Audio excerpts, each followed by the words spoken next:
Bonjour à tous.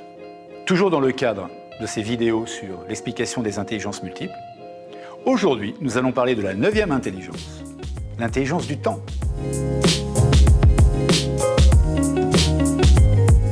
L'intelligence du temps, pour un pays comme la France qui est situé entre le time is money anglo-saxon et le Inch'Allah du bassin méditerranéen, elle est très importante. Comment est-ce que j'aborde le temps? Pourquoi est-ce que je procrastine? C'est l'intelligence du ici et du maintenant. Pourquoi vous n'êtes jamais dans le ici et le maintenant? Pourquoi êtes-vous toujours dans un lointain passé ou dans un lointain futur, au lieu d'engrammer, de déguster chaque petite gorgée de bière, chaque seconde qui passe? Et c'est par exemple la différence entre le temps perçu et le temps vécu. Alors je vais vous donner un exemple.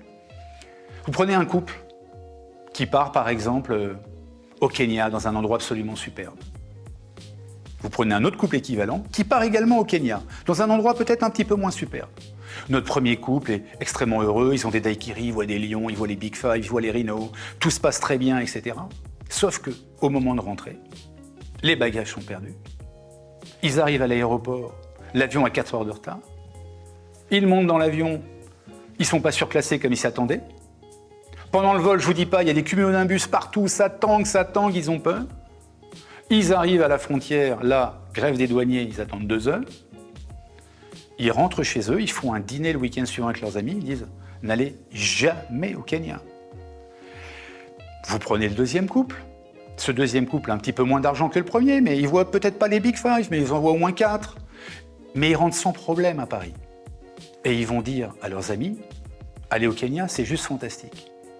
Le temps perçu, le temps que l'on retient de notre expérience est toujours malheureusement plus fort que le temps qui est vécu. Il faut vivre chaque seconde, chaque minute. Et oui, comme si c'était la dernière. Arrêtez de remettre les choses. Arrêtez de vous projeter encore une fois dans un futur. Arrêtez de faire confiance à votre cerveau qui vous envoie cette notion de temps perçu. Vivez-le, le temps!